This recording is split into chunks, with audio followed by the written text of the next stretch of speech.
entities it participates in, task forces, advisory boards, coalitions, commissions, and the like. The response was astonishingly opaque. They stated there is not a single comprehensive list to address all the collaborative relationships that the department and its components engage in. In other words, we do so much stuff and we're so big, we can't describe it for you. But if we can't describe what we have, we got a problem. In plain language, the DHS had really no idea. Think about it. An agency commanding over $110 billion annually can't account for its own activities. This is not just bureaucratic incompetence, it's emblematic of a deeper issue, an agency unsure of its own boundaries and commitments. How can an agency fulfill its mission or earn the American people's trust if it doesn't even know the extent of its own operations? But the problems don't stop there. Instead of focusing on critical threats, like securing the southwest border, DHS has shifted its gaze inward, targeting law-abiding Americans. DHS under the Biden administration has often used its vast powers to target Americans exercising their constitutional rights. It's become an agency more focused on policing speech, monitoring social media, and labeling political dissent as domestic terrorism than addressing genuine security threats. While cartels traffic people and fentanyl across an unguarded border, DHS has spent its time and resources creating partisan disinformation boards, spying on Americans through invasive surveillance technologies. The mission drift is dangerous. Every dollar spent monitoring law-abiding citizens is a dollar not spent securing the homeland. Every moment spent targeting political opponents is a moment not addressing real threats like border security, cyber attacks, or the rising influence of adversarial nation states. The priorities of DHS have been deeply distorted, and the American people are paying the price. And what about DHS's response to COVID-19, arguably one of the greatest threats to Homeland Security? The answer is clear: nothing. They knew nothing of the origins, they didn't study the issue, and they had no information about gain-of-function research. We've seen firsthand how unchecked government overreach leads to waste, fraud, and abuse. We cannot let DHS become yet another agency that operates behind a veil of secrecy. The American people deserve transparency, accountability, and leadership that puts national security and liberty hand in hand, not at odds with each other. Today, we gather to consider the nomination of Governor Kristi Noem to serve as the Secretary of Department of Homeland Security. I hope this hearing will set the tone for this committee's work in the new Congress to restore transparency and accountability to an executive branch that has grown unchecked. Governor Noem, if confirmed, you will lead an agency that has lost its way. Your record as governor of South Dakota and a former member of Congress demonstrates your willingness to make difficult decisions in the face of significant political pressure and to put the interest of the American people first. You have the opportunity today to address how your background and vision will translate to leading one of the most critical and scrutinized departments in the federal government. This is the first of many consequential moments for this committee as we renew our commitment to the constitutional oversight role that Congress must assert. I have no doubt that the nominee will consider in the coming weeks and months that you will be up for the challenge. Governor Noem, thank you for your willingness to serve, and I yield to the ranking member for his opening remarks. Thank you, Chairman Paul. Governor Noem, it's great to see you here today, and I want to first thank you for making yourself available not only to the entire committee, but the discussions that we had in my office, going perhaps a little more in depth in the issues than is possible in a hearing like this, and having that open and frank conversation is something that I appreciate. Also appreciate your willingness to spend time with committee staff as we conduct our due diligence and review of your qualifications and a background to serve as Secretary of the Department of Homeland Security.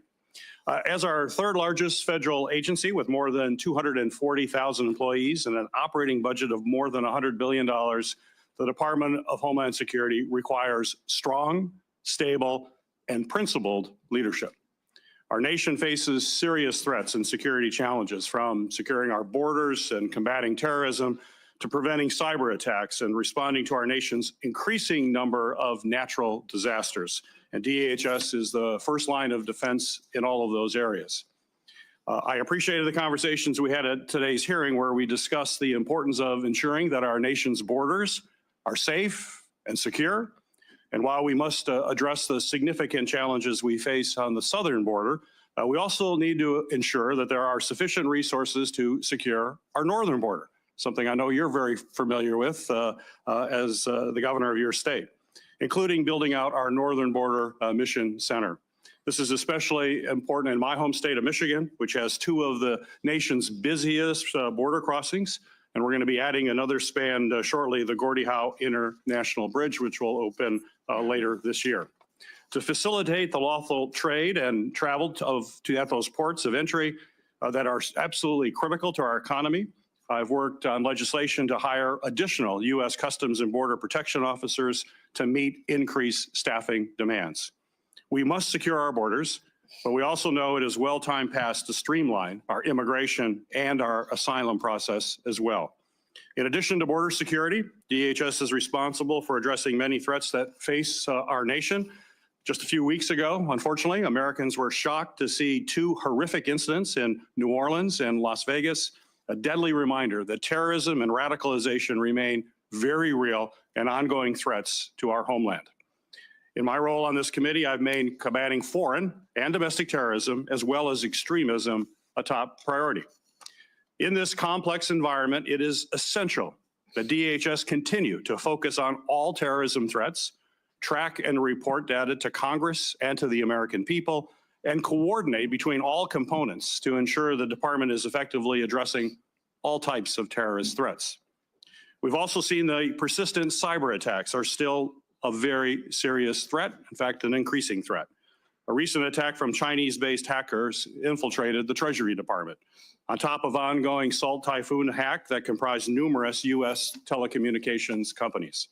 There's no question that DHS must continue to lead the way in protecting our networks from foreign adversaries, cyber criminals, and so-called hacktivists to prevent cyber attacks from becoming increasingly devastating to our security as well as to our economy. And finally, the Department of Federal Emergency Management Agency must continue to work hard to address the increasing number of natural disasters affecting our communities as a result of climate change. From violent storms like hurricanes that brought destruction to states across the South, to the devastating wildfires in California, and countless other severe storms and flooding events all across our country. We need leadership at the department that will ensure our nation effectively responds to communities when disaster strikes them. The safety and security of our nation and the American people depend on the department's ability to effectively address these wide-ranging threats. So Governor Noem, thank you again for your willingness to serve in this incredibly important position. And thank you for being here today. I look forward to having a comprehensive discussion about how you intend to lead this critical department through a series of national security challenges, if indeed you are confirmed. This morning, Governor Noem will be introduced by Majority Leader John Thune and Senator Kevin Cramer. Senator Thune, you're recognized. Well, thank you, Mr. Chairman and Ranking Member Peters and members of the committee. I'm very pleased to be able to be here today to introduce South Dakota's outstanding governor, who has been nominated by President Trump to serve as the Secretary of the Department of Homeland Security. I've known Kristi Noem for a long time. She has a very compelling personal and family story, which inspired her entrance into the public arena, and I'm sure you'll hear a little bit more about that from her. But I've observed as she has gone through the state legislature as a leader there, State House of Representatives, the U.S. House of Representatives, where she was our only member from South Dakota, representing our state's interests there for 8 years, and now currently as South Dakota's governor. And I think she brings to this job a number of things that are going to be really essential. And one is obviously a skill set when it comes to managing hard problems. She led our state through the pandemic, managed what were extraordinary circumstances all across this country in a way that made South Dakota, frankly, a magnet for people from other states who were trying to flee or get away from some of the heavy-handed requirements that were imposed in other states around the country. Our state stayed open, stayed free, and that was largely due to her leadership. And I would say, too, as we tackle what is an enormously complicated and hard issue, which is our southern border. It's going to require a skill set, which I believe she possesses. It's going to require a tremendous amount of persistence and determination, which I think she has, an enormous amount of energy, which she has in abundance. And frankly, what I would say is just absolute toughness. It's going to take some tough and hard leadership to get things back in order. And I want to refer to something she said in her State of the State address earlier this week to South Dakotans, and that is that over the past 4 years, we've seen a complete disregard for the security of our borders and the safety of the American people, to say nothing for the rule of law. Chaos at our southern border and the Biden administration has left our country vulnerable to a whole host of security concerns, from terrorist entries to cross-border criminal activity like drug trafficking. I think it's well documented, and I think it's high time that it gets fixed. And we have somebody nominated by the president that I believe has the capabilities, the qualities, the experience, and again, frankly, the determination and toughness to solve what is a very, very tough issue, and one which is desperately in need of solutions. So I'm pleased to be able to be here today to introduce our great governor and to thank you for your consideration. I look forward to this committee acting on her nomination, and I look forward to voting for her on the floor of the United States Senate to be the next Secretary of the Department of Homeland Security. Thank you, Mr. Chairman. Senator Kramer. Thank you, Chairman Paul, Ranking Member Peters, colleagues. Once again, I find myself in full agreement with the Majority Leader. It's a good place to be in our business. So this is a very special opportunity for me. And first thing I want to do is thank nearly all of you. I got into almost every one of your offices with Kristi as her very amateurish sitting Senator Sherpa. And the blessing for me was not only to be with my good friend and former colleague, but to learn a lot about this committee that I'm not on, and to get an inside view. And Gary, especially learning how we can work together at the northern border and how similar, although very different, Michigan and North Dakota are. So thank you for your hospitality. You were all very kind to Kristi and to me. But Kristi is a former colleague. You know, when you're the only member of a body of 435 from an entire state, it's really important to have friends. So together, Kristi and I were two out of 435. And if we could get Montana, Wyoming, and Alaska, there'd be 5 of us that could take on the fight. But I know this, I remember our very first year, my first year, it was not hers, my first year in the House, the unthinkable happened and the House of Representatives failed to pass a farm bill. And all I can tell you was the least secure homeland person in America was the Speaker of the House and the Majority Leader the next day, when Kristi and I doubled up, and eventually we got a farm bill done. I say that because we are living at a time, and Senator Peters, you used the words strong, stable, and principled. I can't think of 3 better words to describe Kristi Noem than those 3 words. I would add this. I'm not surprised that President Trump turned to Governor Noem. Securing the homeland is the #1 priority, our #1 priority, our #1 constitutional priority as a Congress. And it is for sure the #1 priority of the voters in the last election. And it is the #1 priority for President Donald Trump. So naturally, he would say, who is the toughest, smartest, most capable protector that I know? I think I'd like to find a ranch woman, mom, grandmother who knows how to protect her own. And when you grow up on a ranch in the prairies or the West, nobody else is going to look out for your critters. No one else is protecting your family. You do it. And she brings this skill set, as Senator Thune said, as a leader, as a legislator, as a member of Congress, as a governor, a very important, by the way, when I'd get into the room with other governors, Senator Hassan, I might as well have just left because I was now part of a club where I don't belong. But anyway, it was very, very rich because there's an alliance there that's really, really important. And so for me, it's just a really special opportunity to be able to be here with her and to have had this time in your offices introducing her to you. But I want to wrap up because last night I received a very touching letter, unsolicited by either Kristi or me, from the tribal chairwoman from the Standing Rock Sioux tribe, which straddles North Dakota and South Dakota. They don't really care who wins the South Dakota State, North Dakota State football game, but they do care about their reservation. And Chairwoman Alkire sent me this letter.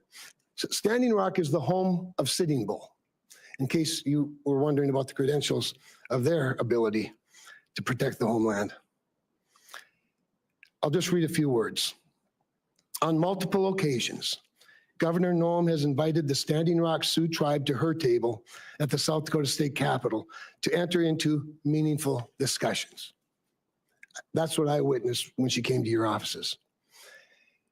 And Janet writes, it is of great excitement and enthusiasm that our North Dakota Governor, Doug Burgum, will be at the helm of the Department of Interior, and my hopes remain high that you will feel the same about Governor Kristi Noem at the helm of the Department of Homeland Security.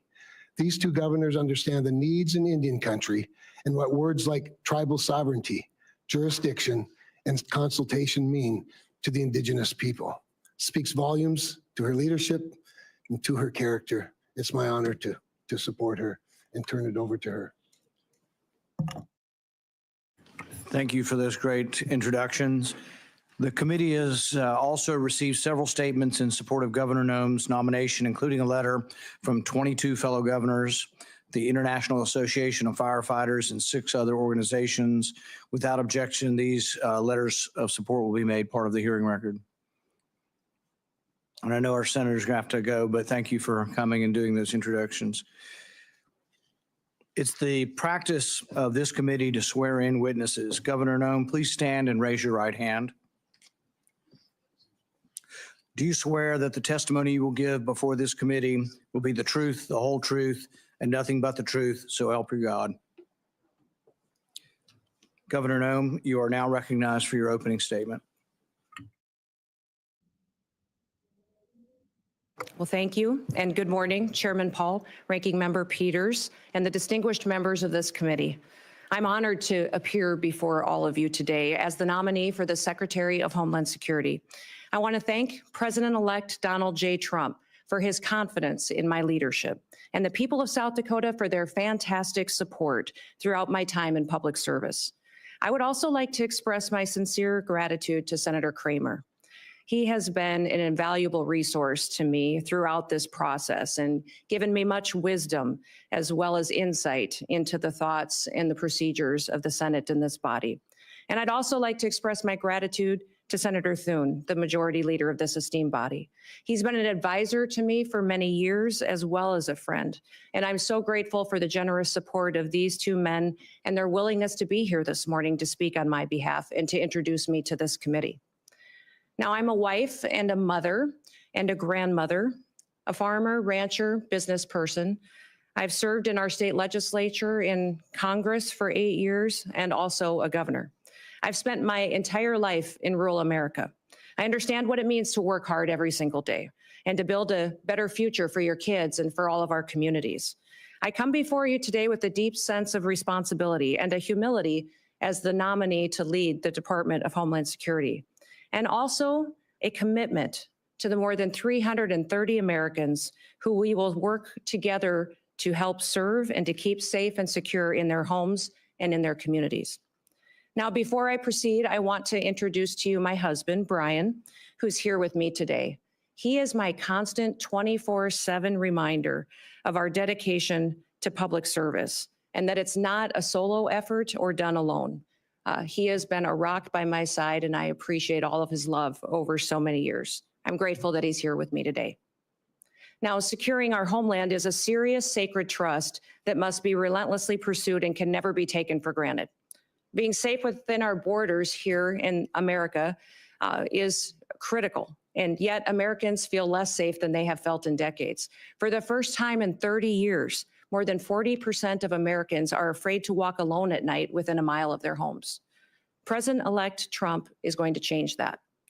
I've seen firsthand the challenges and the opportunities facing our great nation. In the 20 years since the Department of Homeland Security was formed, the nature of the threats to our homeland has grown and they've evolved. This department was created in response to the failures of the government that led to the September 11th, 2001 terrorist attacks. And that reality is not lost on me, especially in the wake of the recent terrorist attacks over New Year's. Now, I've led South Dakota for the last 6 years with a focus every day on making our state safer, stronger, and freer.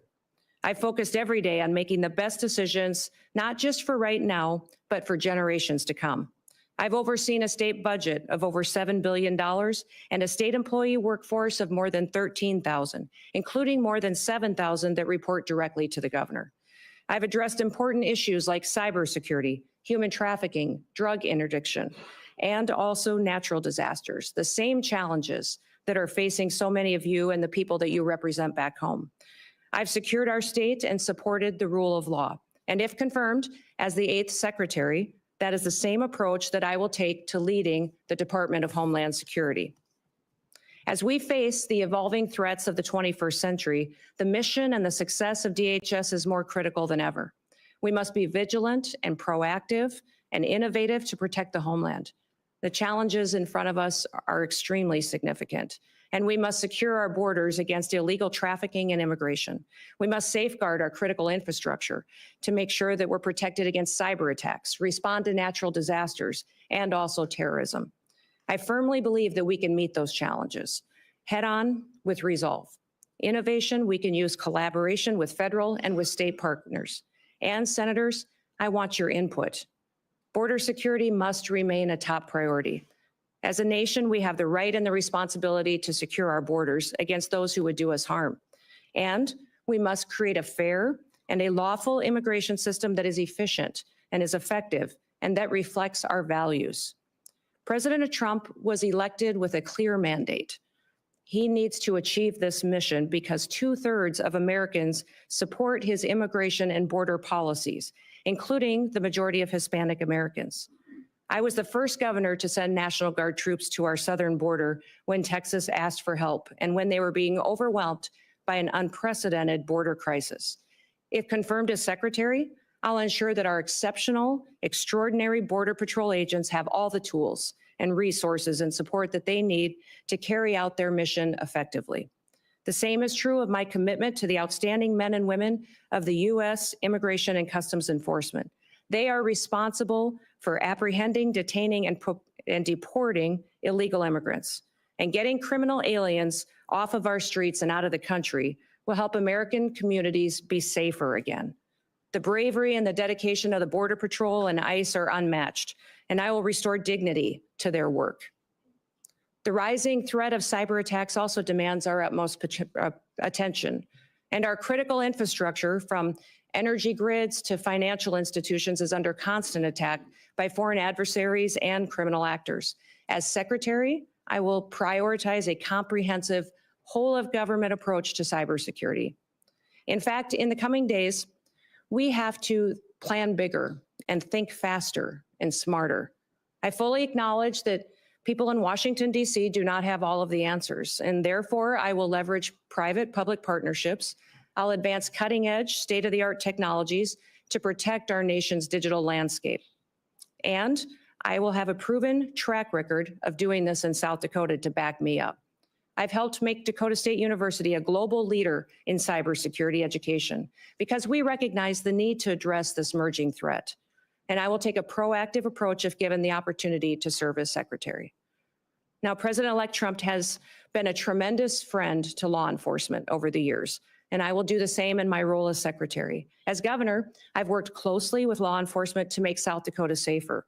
I've overseen hundreds of state troopers in the South Dakota Highway Patrol, and on several occasions, I've convened groups of law enforcement from across our state to address policies that will make our people safer.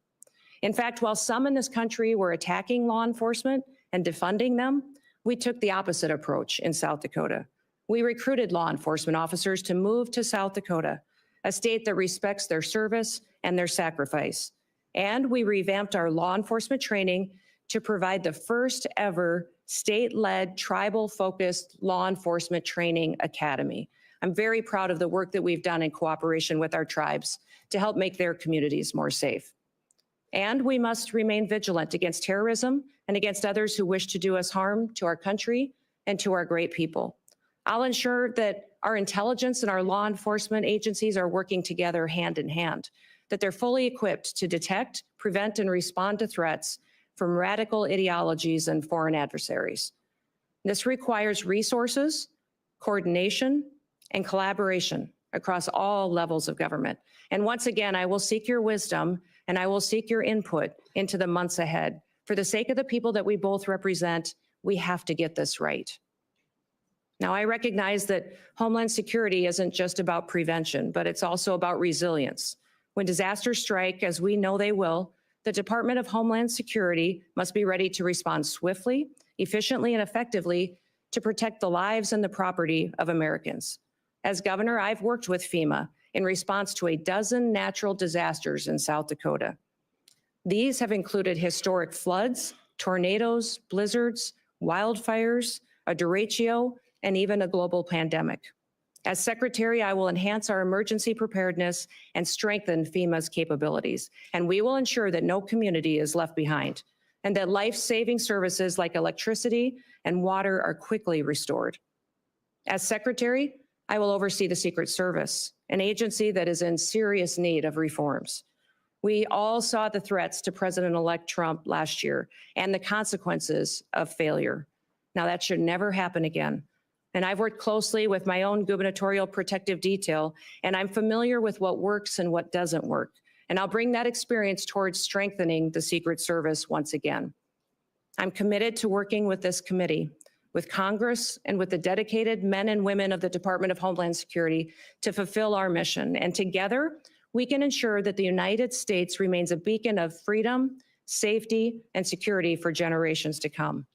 So thank you for the opportunity and the honor to appear before you today. Thank you for the meetings and the time that you took in your office to discuss the department and what we can do in the future to make the American homeland much more secure. I look forward to your questions and I hope to earn your trust and hopefully also your vote as we embark on this critical work together. With that, Mr. Chairman, I yield back. Thank you, Governor Noem. We will now proceed to questions. Each member will have 7 minutes. We will have a vote that will start at 10 a.m., but we're going to continue the hearing and keep people in line as you come and go to vote. We'll keep the hearing moving. I want to be clear from the outset that we will not tolerate any disruptions. The Capitol Police have been asked to escort anyone immediately from the room if they disrupt the hearing. This is a standard question, Governor Noem, that we ask of all nominees. Governor Noem, do you agree without reservation to comply with any request or summons to appear and testify before any duly constituted committee of Congress if you are confirmed? Yes, Mr. Chairman. I'm going to reserve the rest of my time for my questions and go to Senator Peters. Thank you, Mr. Chairman. Governor Noem, the DHS Secretary has many competing priorities, as you well know, and you outlined certainly in your opening comments, from our borders to wildfires to cyber attacks.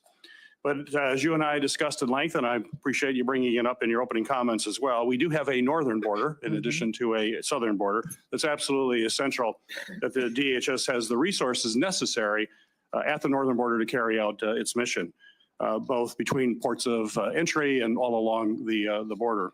In fact, we've seen an increase in unauthorized crossings in recent years at the northern border. So my question for you is, if confirmed, do you commit to ensuring along with the southern border that the northern border is sufficiently staffed to maintain its security and robust trade between the U.S. and its neighbors, including at the Gordie Howe International Bridge in my home state of Michigan, have the resources they need to facilitate trade while keeping Americans safe? Yes, Senator Peters, you and I talked about this in your office and also with Senator Slotkin as well, how important it is to continue to remain focused on our northern border and all borders and ports of entry that the United States has. I think there's been some universal concern from some of the committee members that as we focus on the southern border and what we're seeing as far as the invasion there and the amount of people crossing, that the northern border would lose focus. But that will not happen, and we will ensure that our borders are secure and we're addressing all threats that may come in from any direction. And also with the bridge as well and staffing up on that as well. And I've assured Senator Slotkin as well that our focus is there to make sure that it is staffed appropriately. Very good. And as we discussed, the department is diligently working to stand up the Northern Border Mission Center at Selfridge Air National Guard Base in Michigan, following the authorization and funding that I was able to secure in the last Congress. This center is critical to supporting the department's northern border security missions and addressing evolving threats.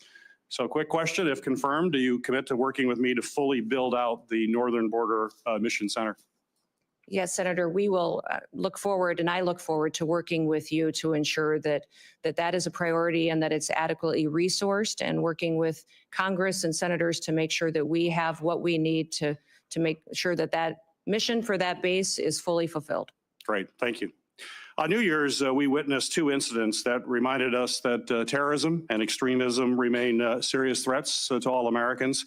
Both DHS and the FBI have consistently said that the most persistent threat to the homeland is from US-based individuals or small groups radicalized by a variety of ideologies, from white supremacy to ISIS to Al-Qaeda. We must certainly continue to focus on people who are radicalized here in the United States with the intent of terrorizing our communities. So my question for you, ma'am, is how do you plan to address this threat of US-based terrorists? Senator, this is a grave concern for our country, as we all agree that the #1 threat to our homeland security is the southern border. In fact, since Joe Biden has been president, we've seen 382 individuals that have come over that border that are on the terrorist watch list. Behind me have the governor of Louisiana with me. And he and his state and people in this country went through a horrific event on New Year's Day, and one that we never want to see repeated again. But this governor behind me is concerned also about an upcoming event, which is the Super Bowl coming shortly, which we need to do all that we can to work together, that he has the reassurance that the federal government, that the Department of Homeland Security is prepared to help him protect that event and to keep people safe while they are there. Those 382 terrorists, or known terrorists, that have come over our border, we don't know necessarily where they are because of what has been happening under Joe Biden's policies. Now, President Trump obviously won the last election with a clear mandate, and that mandate is for the American people to secure that border. But also, we need to focus on domestic terrorism and homegrown terrorism, which you just referenced in your question. Homegrown terrorism is on the rise. We see more and more incidents of people that are U.S. citizens that have become radicalized, and knowing when people are leaving the country and coming back and changes to their behaviors and what their actions are is critically important. So the resources that the Department of Homeland Security has needs to be utilized as far as identifying those threats and being proactive to prevent them, but also protecting civil rights and liberties in that process, and making sure that the department is on mission to do what it was called to do, why it was created, and what authorities that Congress and the Senate has given them. My hope is that Governor Landry and his staff and his people and the people that attend the Super Bowl know that the Department of Homeland Security is their partner, is on watch to protect them and to keep that event safe. I hope all Americans know that leadership has consequences. I hope that we can get through and get your support for this nomination and get confirmed quickly so that we can address the threats that we currently face and make sure we don't have any repeats of the day that we saw just starting this year on New Year's Day. In the last 2 years, we have seen increasingly aggressive and expansive cyber attacks against our federal agencies. Just last month, Chinese hackers infiltrated the Department of Treasury and stole potentially thousands of unclassified documents. So given these concerning trends by the PRC to hold our federal networks hostage, do you believe that federal agencies should be required to implement cybersecurity upgrades and maintain the highest cybersecurity standards to protect sensitive or classified data and U.S. citizen information as well? Well, Senator, the mission of CISA, which is the Cybersecurity and Infrastructure Agency, the mission of it is to hunt and harden. It's to find those bad actors and help work with local and state infrastructure, critical infrastructure entities, so that they can help them be prepared for such cyber attacks and that they can make sure that they're hardening their systems to protect them in the future, recognizing the vulnerabilities that they have. CISA's gotten far off mission. They're using their resources in ways that was never intended. The misinformation and disinformation that they have stuck their toe into and meddled with should be refocused back onto what their job is, and that is to support critical infrastructure and to help our local and small businesses and critical infrastructure at the state level to have the resources and be prepared for those cyber attacks that they will face. You know, Salt Typhoon was a campaign of espionage by the PRC in China against our telecoms, where large amount of data was stolen and taken, and people's private information was taken as well. And we've also seen China and the PRC go after our critical infrastructure with the Volt Typhoon hack. And that was extremely dangerous because there was no reason for them to do that, just to steal people's data and information. The reason for them to go after that was to control our critical infrastructure, for the ability to see if they could shut down a water plant, a utility company, and that was to cripple our country. So these threats are real. CISA needs to be much more effective, smaller, more nimble, to really fulfill their mission, which is to hunt and to help harden our nation's critical infrastructure. Thank you. Thank you. Thank you. Senator Scott. Governor Noem, congratulations on your nomination. Thank you. I think you're going to do a great job. I think it's great that you're a governor and you bring that expertise to the table. So I just went through the campaign to get reelected, and it was after the Butler shooting. I'd asked people, I said, at all my events, I say, raise your hand if you think the acting director of the Secret Service is going to tell us what happened. Not one person. I said, what about Secretary Mayorkas? You know, he's running HHS. What do you think? Or Homeland Security. What do you think? I said, how about Christopher Wray? You know, head of the FBI? Not one person. Can you just talk about the importance of transparency and accountability in government and how you're going to bring that to the table? Yeah, Senator Scott, thank you for that question, because that's what I have found across the country as well. And I know it's certainly true in my home state of South Dakota, is that people don't trust the federal government. They don't trust our leadership and this current administration that's in the White House right now to tell them the truth, about what the threats really are, about our agencies and departments, when there are failures, addressing them and fixing it. The Secret Service is one of those perfect examples. They need leadership that understands why that Secret Service was created and what it needs to do. There's two elements really that the Secret Service is tasked with, and that is protective detail and then also investigations. Yet we see investigators within the Secret Service out there investigating antiquities and other things that are off mission when they should be focused on making sure we're addressing national security events with the protocols that are necessary and protecting the individuals that they're charged with and getting that skill set and training that are necessary. That's been compromised by not having enough people there and being adequately staffed and resourced.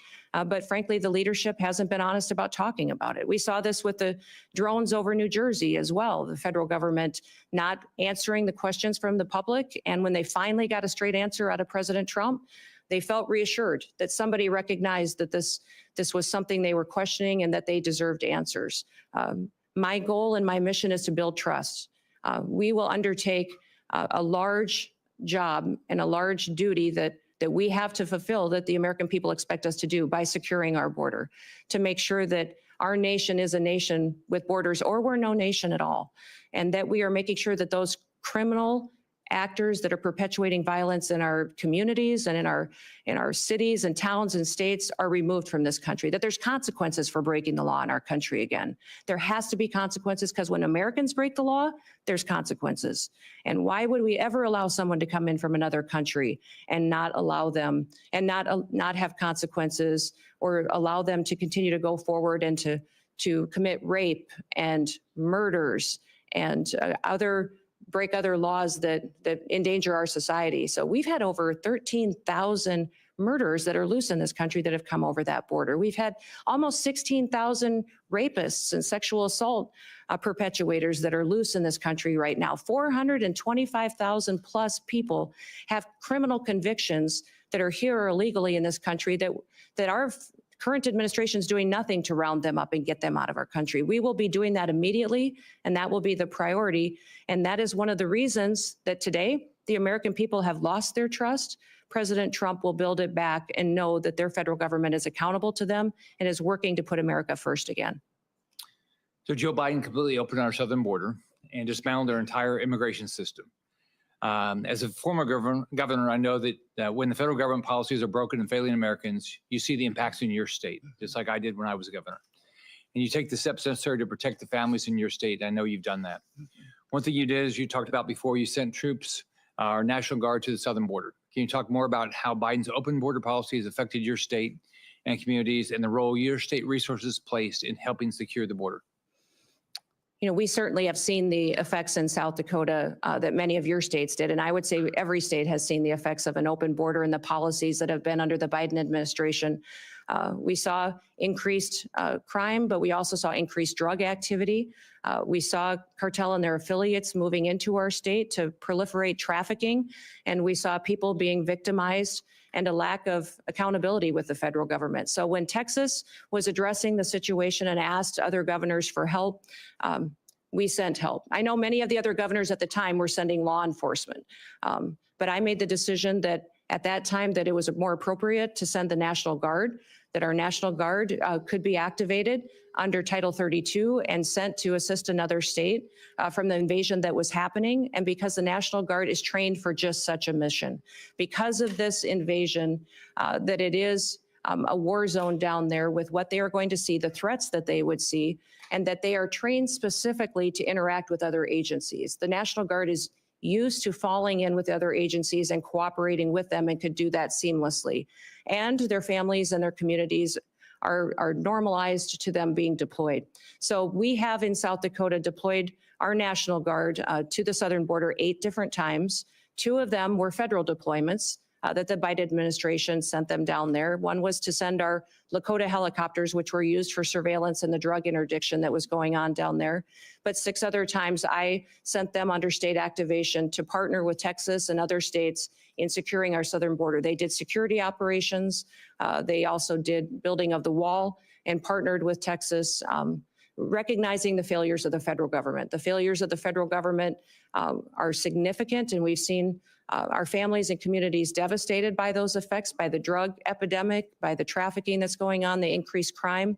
And we recognize that just because the federal government wasn't doing their job, we could not fail our state. And I needed to protect the people of South Dakota, and the people of South Dakota were overwhelmingly supportive of these deployments and very proud of our National Guard. When I was governor of Florida, there was a terrorist attack in Paris by Syrian refugees. So President Obama was president, and I said, I'd like to know if you're going to send refugees to my state, that you give us some background on them. You know, I assume you vetted them and tell us what's going on. You have to tell me, but you ought to tell our state law enforcement and our local law enforcement.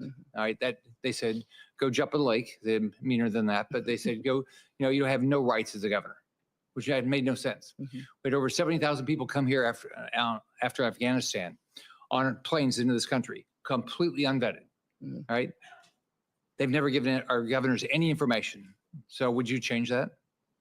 Yes, the communication between states and the federal government has been absolutely broken. And that's what I love about this committee is you do have governors sitting on this committee that have been in that role as a commander in chief and have the responsibility for being the CEOs of their state. It's a different perspective than serving. I served in Congress too, and both are extremely important, and they're just different in that responsibility that weighs on your shoulder. I often told folks that that is the thing that most times, if something was going to keep me up at night, it was the responsibility that I had being commander in chief, recognizing the decisions that I made.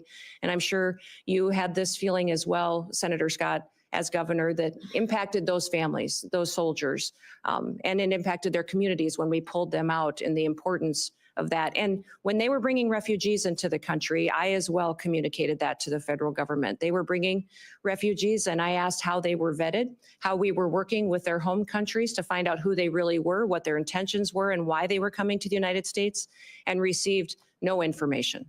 from this administration, that vetting process was being done, that we knew where they're going. In fact, they kept us in the dark and didn't communicate to us even what states and where those refugees were being placed. So that is something that we need to change. When we have programs that fall under the purview of the Department of Homeland Security, there needs to be communication, especially with the governor, so that we can coordinate to ensure that it's the right thing for that state.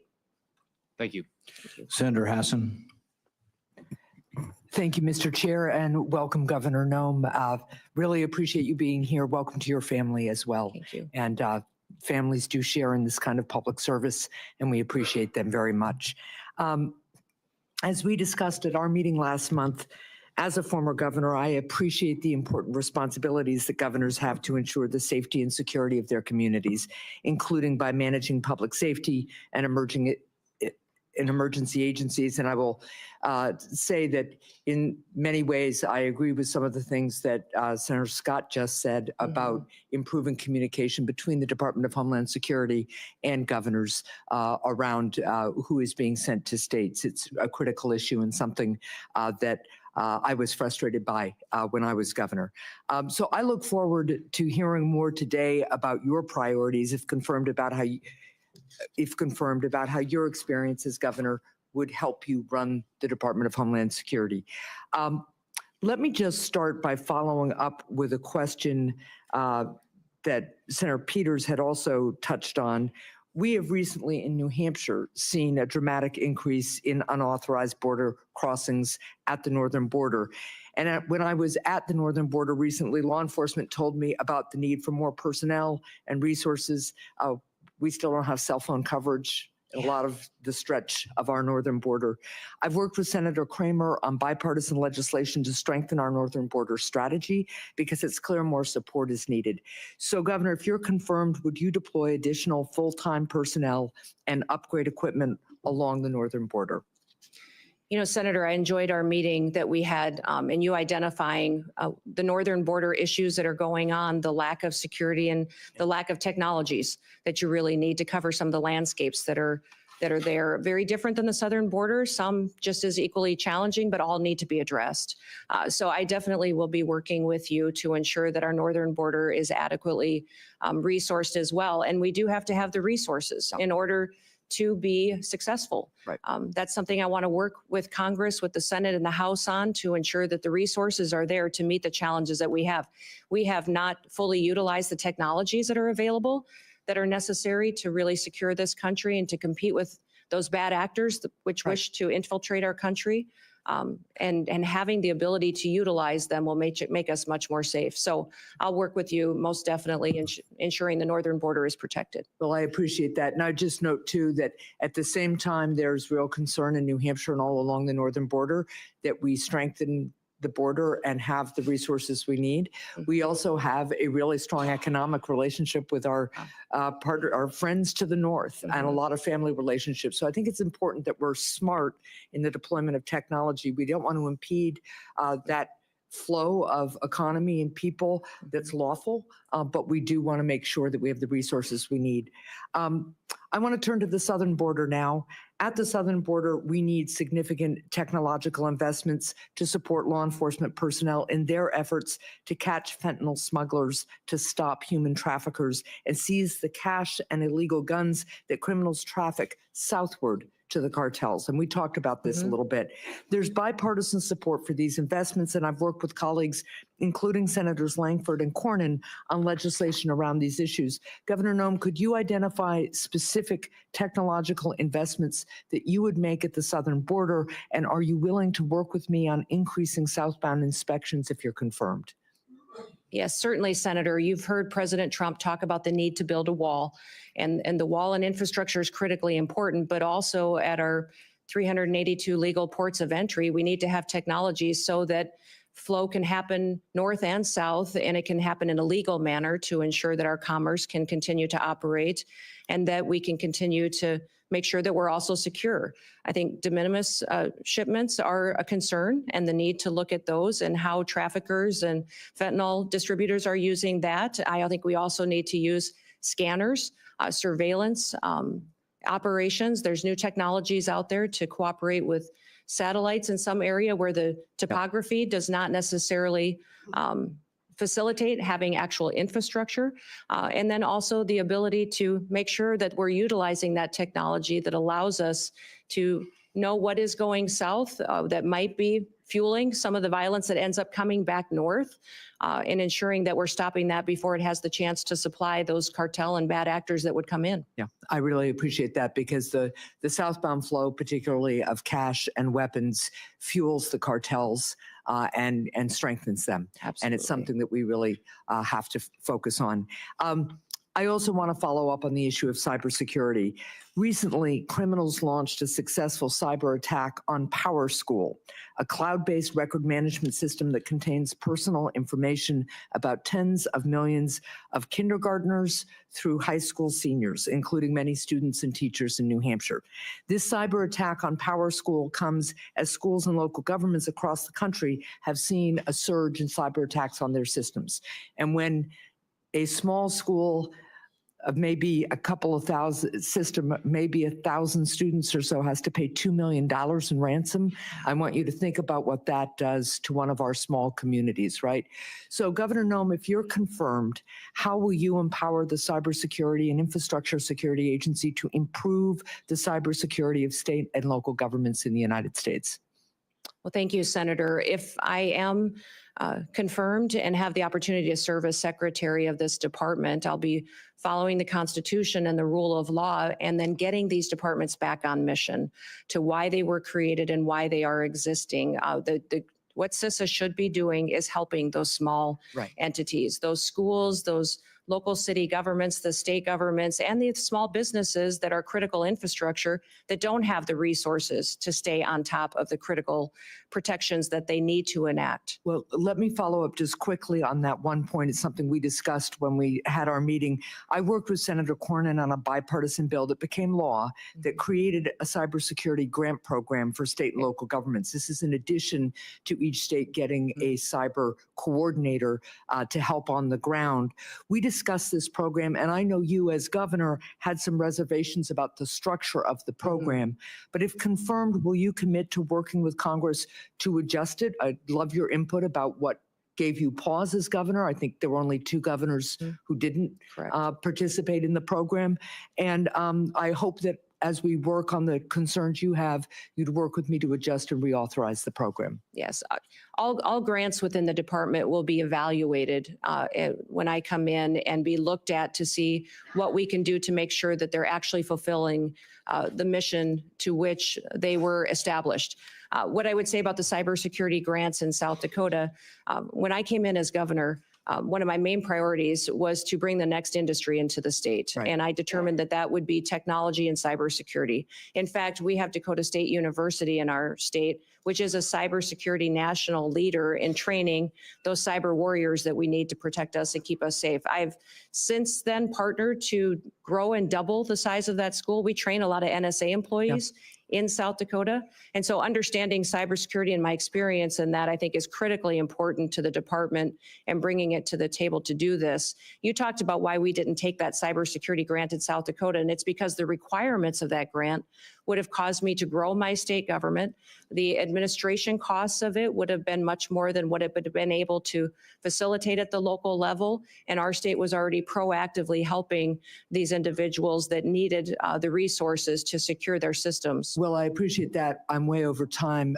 There were very few requirements purposely in that grant program other than to make sure the money was being spent the way we authorized. But let's continue to talk about that. Thank you. Senator Holling.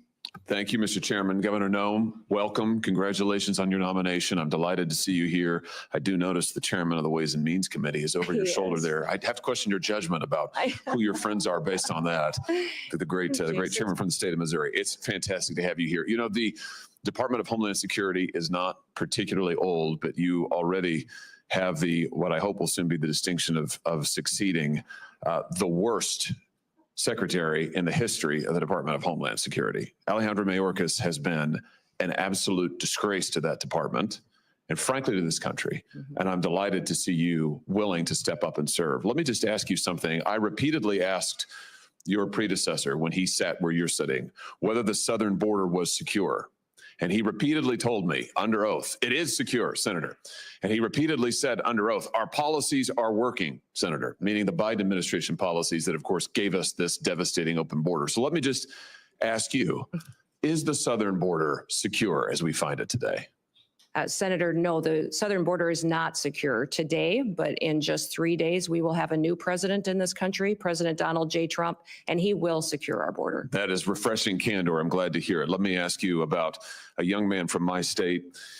This is Travis Wolf, who's 12 years old when he was killed just over a year ago by an illegal migrant who mowed him down, and I choose my words carefully, mowed him down in a motor vehicle, hit him head on, doing 75 and a 40, killed him. Others were severely injured.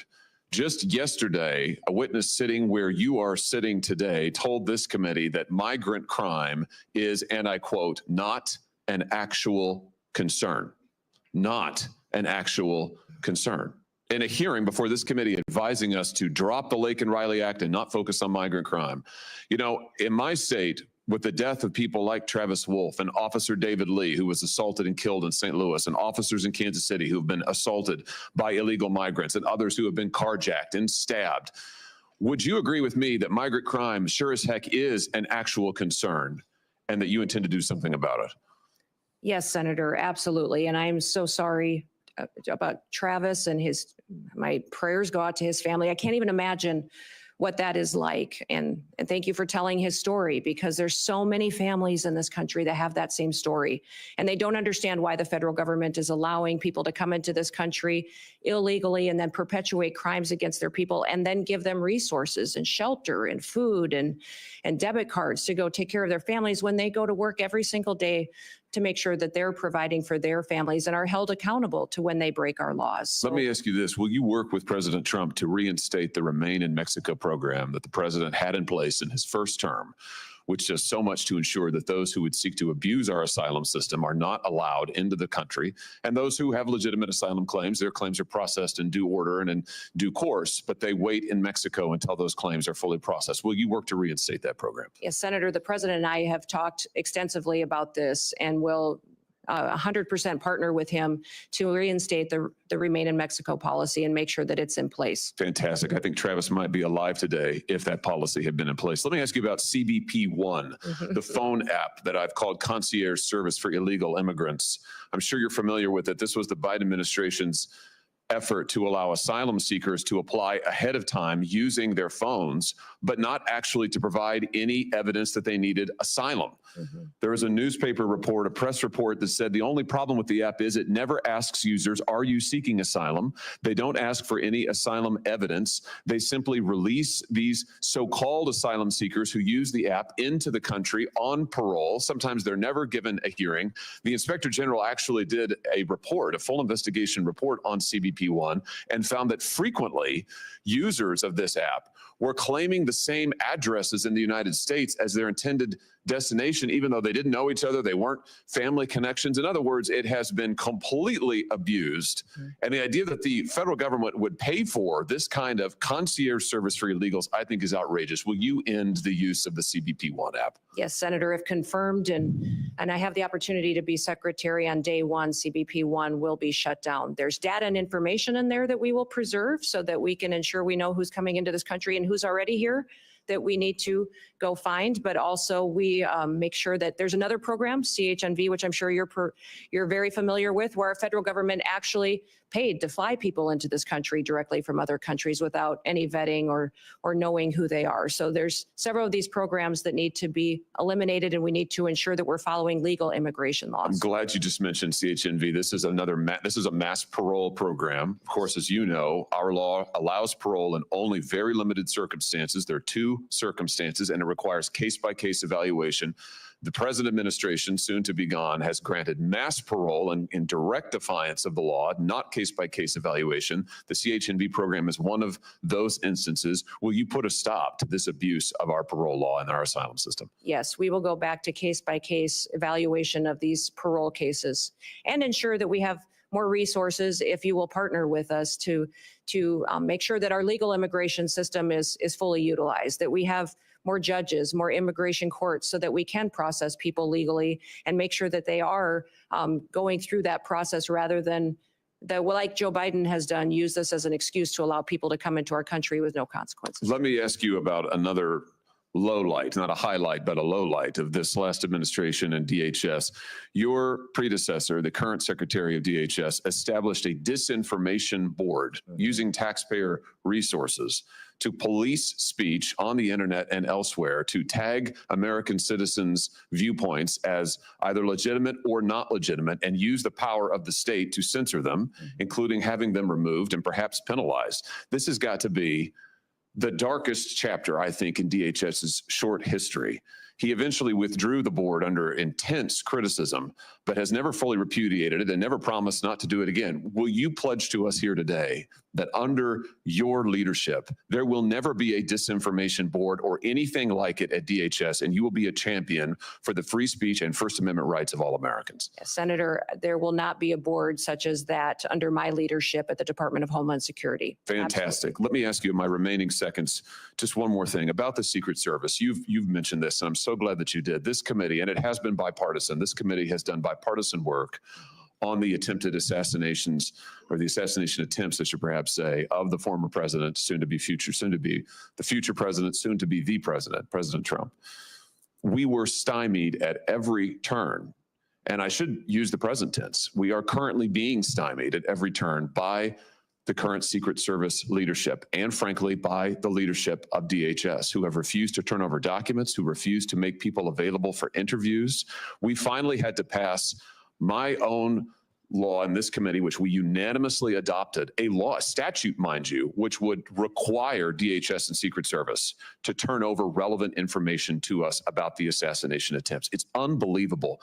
When you come to office, to this office, I hope very soon, will you pledge to us that you will open the books on all of the facts associated and around these assassination attempts, that you will make available to us and to the public, most importantly, all the facts, so that we can ensure that this never happens again and that the needed reforms in the Secret Service are put into effect? Yeah, Senator, if I am the Secretary of Homeland Security, I will certainly work with you to build transparency and make sure the facts are shared with you and your committee. I know that you've been very frustrated by the lack of transparency from the department, and I want to thank those of you that have worked on that report that was put together on these assassination attempts. I know it was a bipartisan report and investigation that this committee conducted, and I appreciate you focusing on that, and I will work with you to get the information so that you have the truth of really what happened there and the failures so they can be fixed. Thank you. That's a great place to end. And a high note, as I see my friend Senator Blumenthal, who did fantastic work on this effort, and it will be an incredible new day, and incredibly refreshing to have a DHS secretary who will tell us the truth, who will be honest with us about the facts, honest with the American people, and who will enforce our law. And I know you'll do that, Governor Noem. I look forward to supporting your nomination. Congratulations. Thank you. Senator Blumenthal. Thanks, Senator Johnson. Welcome, Governor Noem, and thank you for being here. Thank you for visiting with me, and thank you to your family for their service as well. Let me begin on a high note, Okay. Thanking Senator Hawley for his leadership on the effort that I led with him to essentially get some basic facts out of the Secret Service when we were investigating. Senator Johnson and I, as leaders of the Permanent Subcommittee on Investigation, helping to lead it with the chairman and ranking member here. And I'm hoping that you've read our report and that you will agree to begin implementing its recommendations, which call for major reforms, in my view, a house cleaning top to bottom in the Secret Service, and greater transparency with this committee and with the American public. Yes, sir. I will certainly work with you to do that and to work to make sure that we have that transparency and the committee has the information that it needs to do due diligence of its oversight. Our investigation is continuing. Yep. Senator Johnson and I have discussed it, and we will be making more requests to pursue the fact finding that is so important. I want to ask you about disaster relief. California is on fire. The fires raging there are going to leave destruction and devastation that is heartbreaking. I am really disappointed with some of the statements that President-elect Trump has made. For example, saying that, quote, we won't give him, referring to Governor Newsom, money to put out all his fires. And if we don't give him money to put out fires, he's got a problem. The specter is there of potential discrimination based on politics, withholding money from California or other states. It's not an unfounded fear. In the last administration, there were public reports about President Trump withholding money from the state of Washington because of his disagreements with Governor Inslee. Connecticut, like the rest of the nation, suffers from these natural disasters. Most recently, in August, we were hit by major flooding, and these natural disasters are going to become more frequent, as will be the need for the federal government to meet the requests for declarations of natural disaster. I assume you will agree with me that withholding disaster relief by President Trump